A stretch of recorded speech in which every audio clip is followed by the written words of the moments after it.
That little 2-second cry felt good. You Good feel to cry. good? Yeah. Good. You want to cry together after this episode? Yeah, Let's hold hands. Let's do it.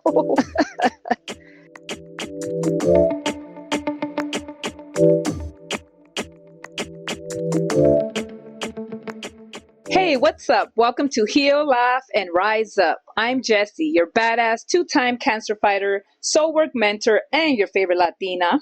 Hi, and I'm Amber, a chemo nurse by day, caretaker to my husband by night, all while being a scrunchy mom. We're here to talk all about our traumas and how we use them to grow, honey. So grab your drink and let's get into today's miracle and shit show.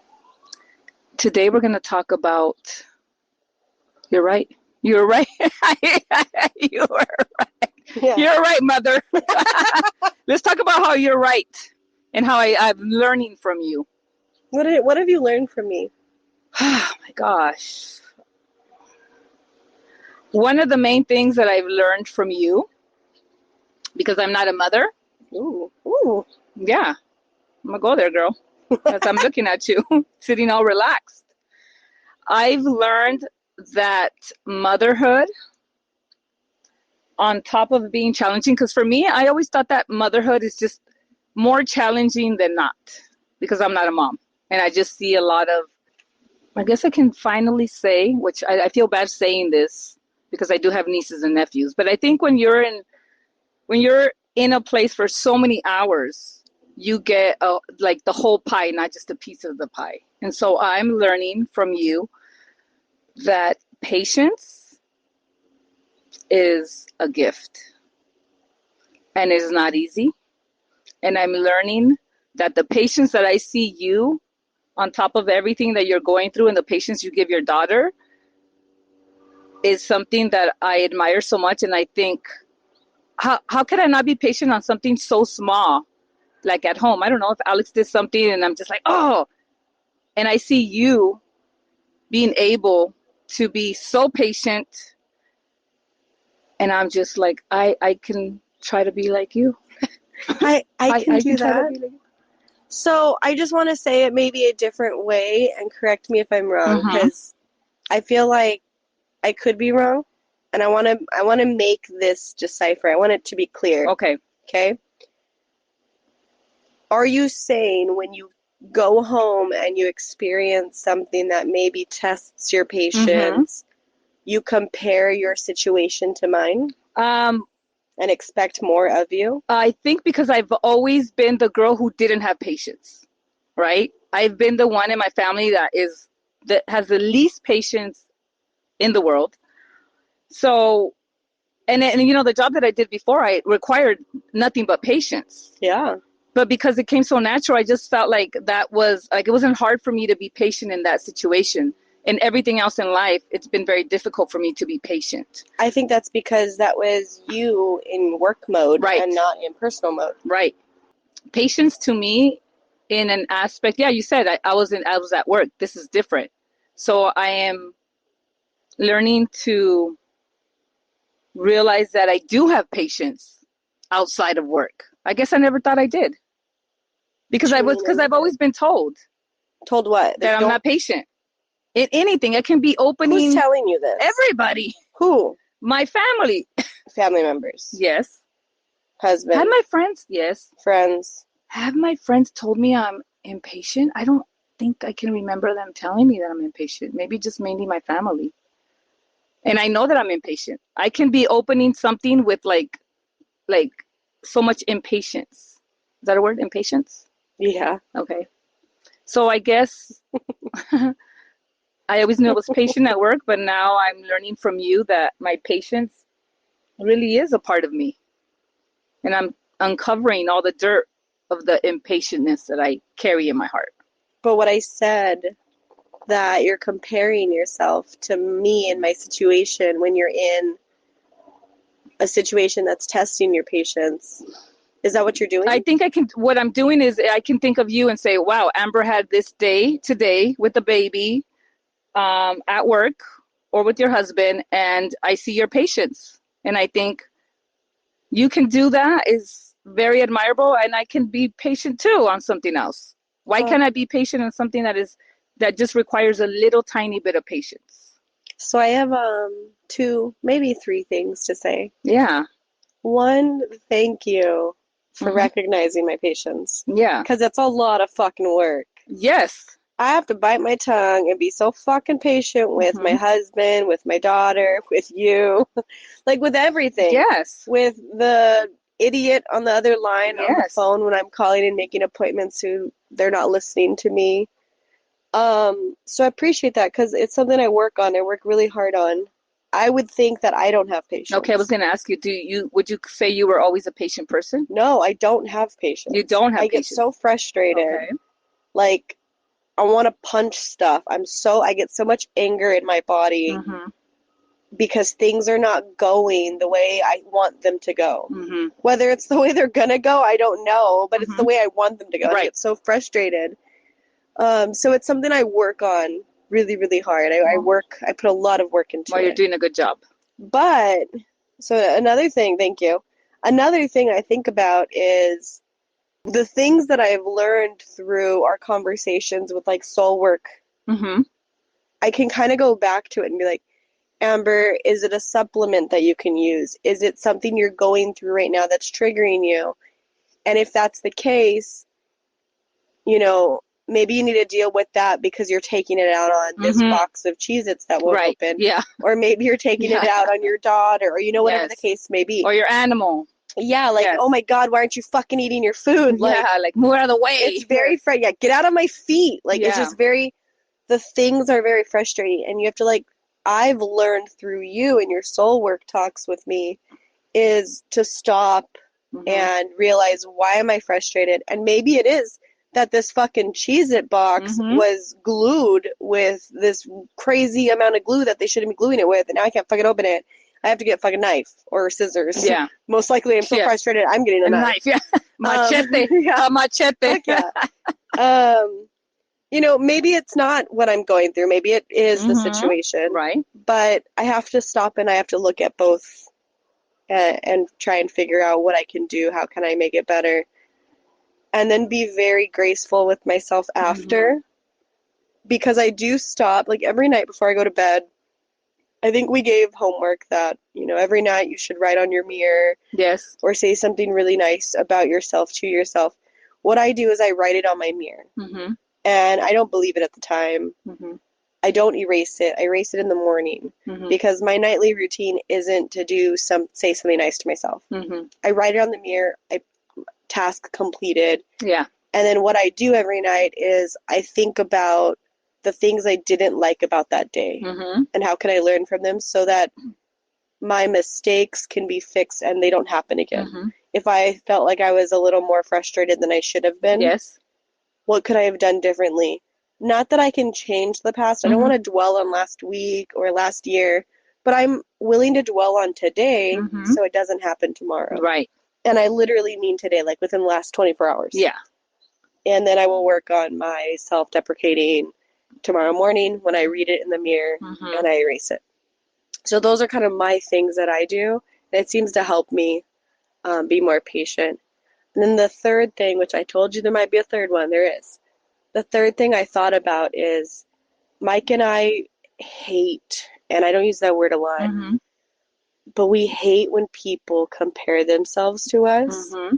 because I feel like you're not doing yourself any favors. Yeah. You're not going to have more patience with yourself if you're thinking, well, look at Amber and what she's going through. Hmm. I should be able to act better if Right. she can. Right. Like, all you're doing is self-deprecating in a different way. What do you call that? Well, would it be also like looking up to you and not Yeah, for comparing? sure, but definitely I think, and I'm sure like you feel the positive way, Hmm. but I think it's really important that we stop and evaluate how we express that situation. Right. Because the more you say it in a negative way, you may start to feel it in Hmm. the negative way. Hmm. Especially when you're on edge at home and you're Yeah. like, telling yourself, oh, I admire this person, and you're talking those positive words. I admire this person. I want to do more like this person in a positive aspect. Mm-hmm. But if you're not saying that to yourself and Yes. you're like, look at yourself, look at what you're doing, you need Right. to be better like this person. Like, no, Right, let's find a new way to express it Yes. to ourselves. Yes. I've heard it a lot with patients. I've heard it a lot with pain. Like when Mike was in the ICU, Uh-huh. my uncle smashed I think it was his thumb. It was Mm-hmm. a digit, and it turned black. And he thought to himself, it might have been right after the hospital. Okay. I know it had something to do with around Mike's accident. Because his thought process, he told us, was, look at what Mike's going through. Mm-hmm. I have nothing to complain about. Yes.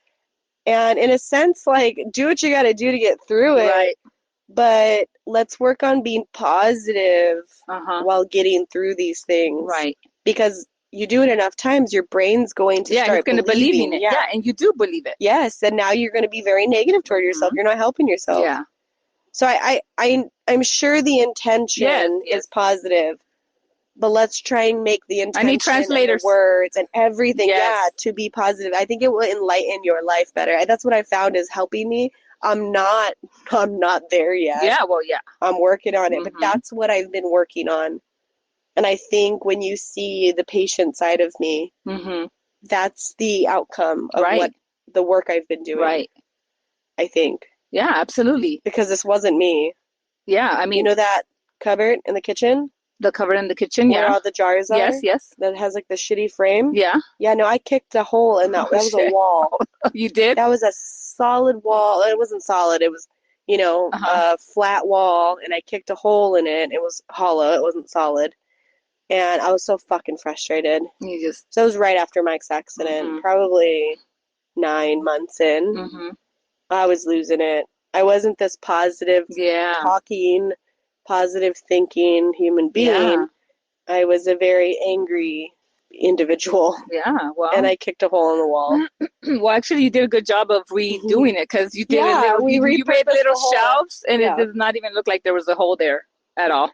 It looks nice. Yeah. It is very nice. I thought it was hollow too. I probably would have broke my foot. You're like, Bruce Lee, chop. Yeah, my karate chops. And it's really nice to see your own progress, because I think the old self would have been like, well, who the hell do you think you are? This is how I feel. Yeah. Like, okay, girl, like you do you, I do me. Yeah. But in reality, we're all together in this planet. I saw something online that said every 100 years, there's a new group of people on Earth.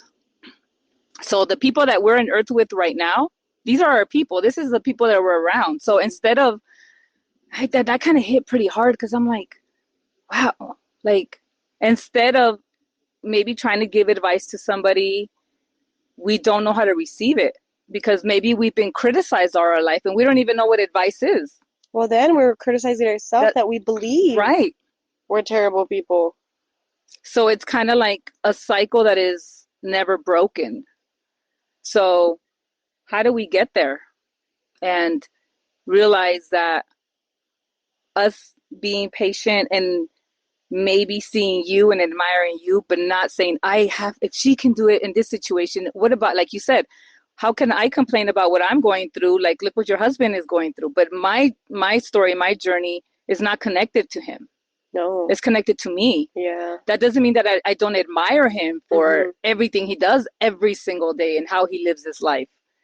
It's very admirable. My gosh. I mean, watching him. There's no words. I have no words for it. Yeah. But you're right. Like the way Mike explains it, when I met him, we were dating, this is what we both agreed on, made him more desirable in my eyes. Ooh. Was pain is pain. He used the term pain is pain. And we've used that ever since. And even more so now. But very much pain is pain, because his pain is painful for him. Right. And I've experienced 10 out of 10 pain. Is it the same cause? Is it the same pain? I don't know, but it's my 10 out of 10. So that means I'm experiencing the worst pain I have ever imagined. Yeah, for you, yeah. And that means something. That doesn't just because my 10 out of 10 was something and I didn't get electrocuted doesn't mean it's not a 10 out of 10. Right. But his 10 out of 10 is he was electrocuted and he has this full body nerve pain. Yeah. Like, if I try to compare, I'm like, holy shit, my 10 must have been a 6. Right. But no, it was a 10. So, like, we can't compare each other's issues to each other. Like, we have to just take it for what it is. This is my 10. It is painful. It deserves to be looked at. You know, I don't need to belittle myself because my 10 wasn't caused by electrocution or my impatience or whatever. Maybe we can start saying we grab some of your strength. Could that be it? Sure. Like me seeing Mike, you know, I have tough days also, and I and sometimes he'll tell me like, "Oh, how are you feeling?" I'm like, "Oh, I'm fine," and then I think, "Well, I'm not fine." Yeah, and I've heard him say like, "No, you're not." Yeah, and he goes and he'll look at me. He's like, because maybe the way I got up from the couch, or I'm sitting on the little chair with Mackenzie. You know, she doesn't make us, but she asks us to sit on these tiny little chairs. How can you say no? How could you say no and play with Play-Doh? But I'm just like, and so he sees how I get up or down, and but then it's like I started now saying like, oh, you know, my leg hurts a little bit, or lately I've just been really exhausted, super exhausted. So now I feel like, why am I hiding it from myself, first of all? Because that's really what I'm doing. Yeah. I'm not acknowledging the fact that I don't feel good. Yeah. Because there's a part of me that still is really hard. I'm processing the new me. And I don't know how to accept it still. And like this week has been really difficult. I'm just so exhausted. And I'm like, and I told Lila yesterday, I'm so tired, I just want to cry. And she's like, well, just cry, Nina. And I'm like, I'm too tired to cry. But I can cry right now because I push it to the side and I just say, oh, you know, but it's like, no, I have to start saying it to myself. Like, no, I don't feel good. My body hurts. I'm tired. It's 6:00. Why am I tired? Before I can get off of work, I can go grab dinner. I can go grab a drink. I can do stuff. I can't do that anymore. Is that the new me? Okay, I accept it, but it still sucks. Yeah. But I have to start saying it so I can embrace it fully, because I have said in the last episode that I embrace it, and I do embrace it, but I'm still human, you know, because I've always been like the fun, like the sparky girl, like the girl that everybody wants. I'm Yes, tooting my own horn, but it is me. No, it's true. Like they'll be like, "Oh, is Jesse coming?" Oh yeah, like everybody. Your energy draws people. And I've been told that even now. People tell me there's something about you, and I'm like, I don't want to lose that. I just have to strengthen it, and by strengthening it, we have to accept and speak and feel the pain, feel the emotions. And that's not easy, but this is the reason why we're doing this and why we are being part of this community, so we can all experience this together. Yes. So we can love each other. And when somebody says, you know, you should really think about it this way, we don't feel attacked or why is she telling me this? She's telling me because she loves me. I want and you. Everybody tells it, and we have to also accept that when people speak to us, everybody speaks in a different manner. Not everybody's gonna be like, okay, sweetheart, you know, sweetheart. It's gonna be no. Some people, just because they speak a certain way. Was that your impression of me? Sweetheart. and we have to, if they're our friends and they're people that love us, we know that what's coming out of their mouth is coming out of love. And maybe because we, like you say, we self-deprecate and we don't love ourselves completely, we don't accept it, and it feels weird. So I think a big part of it too is we go into survival mode. Oh, absolutely. So that's what it sounded like. That's all I'm hearing, and it's because that's how I'm going to relate to it. So that's what I'm going to hear. That's what I'm going through.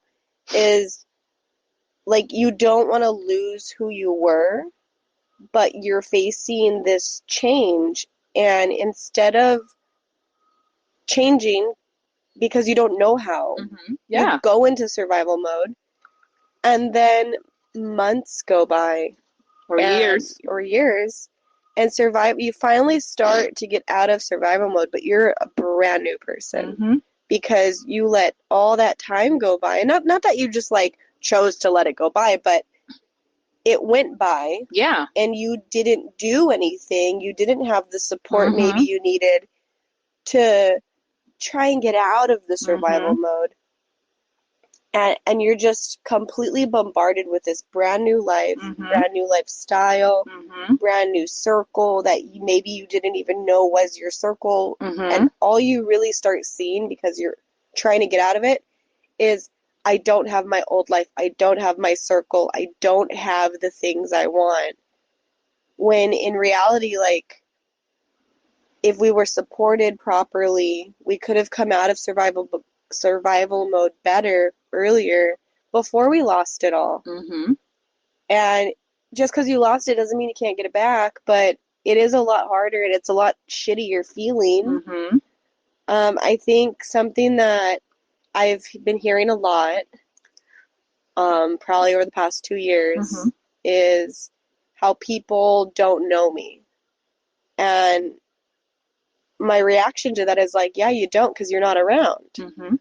But I can't blame them for that, because if they've tried, I don't have time, or I'm overstimulated at home and I can't help. And it's like, I think because I had a wedding after the accident, I have a baby after the accident. Yes. Everyone thinks like my life is just moving forward beautifully, like with no issues, and that I've just rewrote them out of my life.